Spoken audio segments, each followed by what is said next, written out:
আমরা তখন পুরোটা নিয়ে ঢুকছি, ঢোকার পর ওনারা আমাদের সাথে এক পর্যায়ে অসংযুক্তমূলক আচরণ করে এবং বন্ধের গায়ে হাত দেয়। তারা দিবে সেবা, তারা কেন হচ্ছে শান্তিপূর্ণ আন্দোলনে হাত চালাবে?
এখানে উপদেষ্টাদের দালালি করতে আসছে যারা, তারা হচ্ছে আমাদের শিক্ষার্থী ভাই বোনদের উপরে হামলা করেছে এবং আমরা দেখেছি সবাই কিন্তু যারা সেনাবাহিনী তারা কিন্তু সবাই অংশগ্রহণ করে নাই। কিছু কিছু মানুষ আছে যারা হচ্ছে অতি উৎসাহী হয়ে ঠিক আছে শিক্ষার্থীদেরকে হাত দিয়েছে, ঘুষি মেরেছে, কিল মেরেছে, তারপর হচ্ছে গলা চেপে ধরেছে এবং অনেকে লাঠি দিয়ে হচ্ছে মানে গুঁতো মেরেছে, অসুস্থ করে ফেলেছে, লাঠি চার্জ করছে। এটা তো একটা নিন্দনীয় কাজ।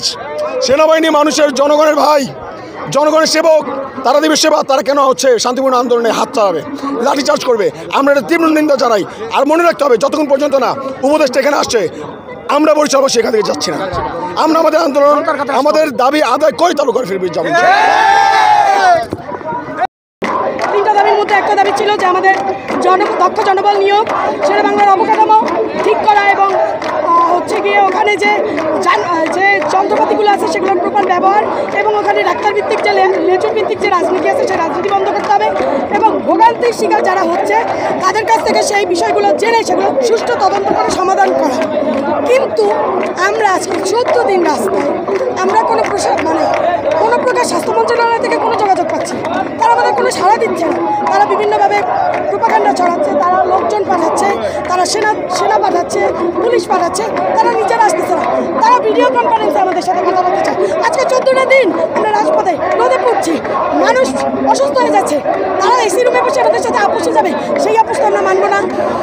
আজকে যখন সেনাবাহিনীর লোকজন আমাদেরকে বারবার ছত্রভঙ্গ করে দিচ্ছিল, আমরা তখন পুরোটা নিয়ে ঢুকছি, ঢোকার পর ওনারা আমাদের সাথে এক পর্যায়ে অসংযুক্তমূলক আচরণ করে এবং বন্ধের গায়ে হাত দেয়।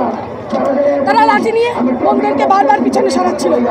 তাদের কথা হচ্ছে তারা বন্ধুদের সাথে তো অ্যাটলিস্ট দূরত্ব মেনটেন করে চলবে, তারা সেটাও করে নাই। আমার এক ভাইকে লাঠি দিয়ে আঘাত করেছে, সে অসুস্থ হয়ে পড়েছে। আজকের এই আন্দোলন কেবল অযৌক্তিক। মাদারীপুর পর্যন্ত আমাদের সাথে সংযুক্তি প্রকাশ করে আন্দোলনে নেমেছে, তাহলে কেন আজকে এই অঘটন ঘটবে?